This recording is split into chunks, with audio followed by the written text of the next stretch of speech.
What's going on, people? So, I've said it, 3 times earlier today that it's Yeezy recording day, right? I got 8 of these videos to knock out. I've done them all before, but the camera kind of took its own little path and decided that it didn't want to do the microphone thing. So, I ended up with a bunch of videos and no sound, and that's no help, right? If I at least had the sound, I could have just done it as a voiceover sort of thing and just made it work. But nope, here we are. So anyways, side of the box, down there, there's that, right? Nothing you haven't really seen before. And from what I recall, these were probably one of the easier to get ones, if I recall correctly or whatever.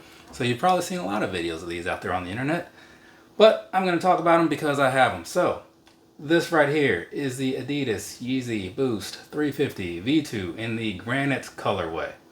Right? Now, from a distance, you might have suspected it was something else because it looks like a lot of other things. But I assure you, people, this is the Granite.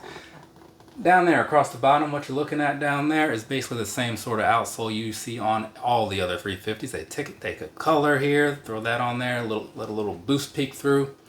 You know, it's what they do. And then when you move up here to the midsole, you see a lot of the same stuff, right? Nothing too crazy about it. And they went with a seamless transition over to the back. Sometimes they have a little discolor, well, not discolored, but differently colored thing going on back there. Not this time. And so now, giving you some useless pictures in here, at least in my eyes, they might be a little useless this time around because there's not a whole lot to really take in. But the one thing about that, though, since you're not seeing a whole lot as far as like design in the upper, less stitching sometimes makes for a not so snug fit, right? Because that's the thing people often talk about with the 350s. So when you see something like this, just know that it might feel a little bit looser out of the box than the MX series or anything like that. Just something to think about, right? But either way, let's move on past that because there's no reason to really dwell on it.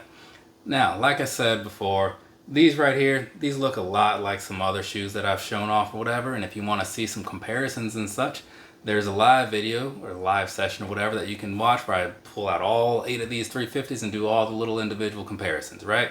So if you're into seeing stuff like that, there you go. And there's no ads on it because I don't feel like putting ads on lives. It just doesn't feel right either, you know? Because it's half-hearted content. It's not real stuff. So either way, ranting aside, let's talk about some personal thoughts on these, huh? Personally, these are okay, right? I kind of like this sort of a green type of color that they have. They do look very similar to some other shoes like I was just alluding to or whatever. And some people use that as like a drawback or whatever. I think that it's kind of a good thing because if you miss out on something and then this comes along, okay, well that's pretty close. I guess I can get those. The unfortunate part is you don't always know just how close or how varied the looks can be. Because pictures online are always just kind of hit and miss, right? It is what it is. Even mine, like, I've looked at my own pictures and thought, like, that's supposed to be black. Why doesn't it look black? But either way, taking these for what they are, right? I think they're fine. I got no complaints with them. I like how they've got a little bit of the black stuff peeking through on the opposite side so you can kind of see like the little stripes and stuff, so it makes it look not super plain. Even though the sesame is one of my biggest favorites or whatever, and it's pretty plain, you don't always want that, right?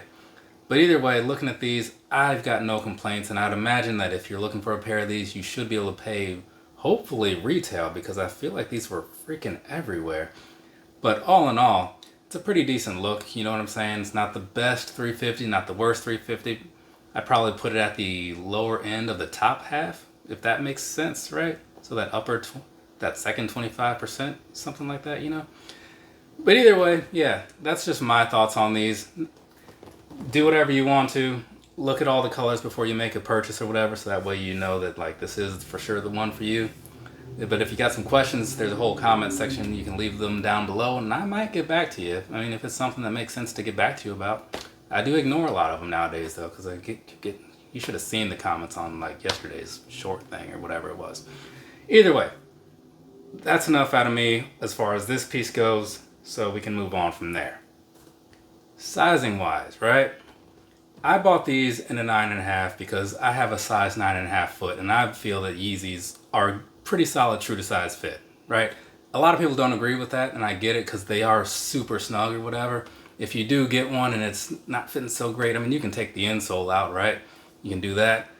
And if you're like me and if you've tried going up a half before and you don't like the way that it worked out, then just wear some thicker socks, right? You can fix it pretty easily that way.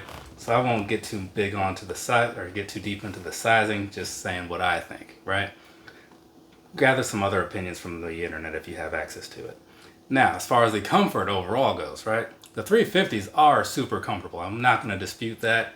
The compact version is definitely the most comfortable version of it. However, those are a little lacking in the colors and availability, so you're mostly stuck with like these 350s. And the only difference being that the upper on those is better. The midsole on each one, very much the same. So walking around in these, a lot of people talk them up like they're the most comfortable shoes out there, and like you got to get these if you want actual comfort on your feet. I mean, I would not agree with that completely. Like, I'm not going to talk down on them, but there are just so many options from so many brands that are so comfortable and often cheaper and in a wider variety of colors that it'd be crazy to just like back yourself into that corner. That's just my take on it. But all in all, though, I'm not going to sit here and talk down on the 350s. I like the nice little prime knit. It kind of stretches out over time, fits a little better to your foot if you wear them enough. They're breathable, they're light. Yeah, they're just not made anymore, I guess, or whatever. So there is that. But that's enough out of me on the sizing anyways for these shoes here. So from me to you, have a nice rest of your day or rest of your night, whatever it is, wherever you are. Like I said before, I got a lot of stuff to do, and recording these things is only a small portion of it. I'm still gonna have a whole lot of crap to do after the fact. So later, people.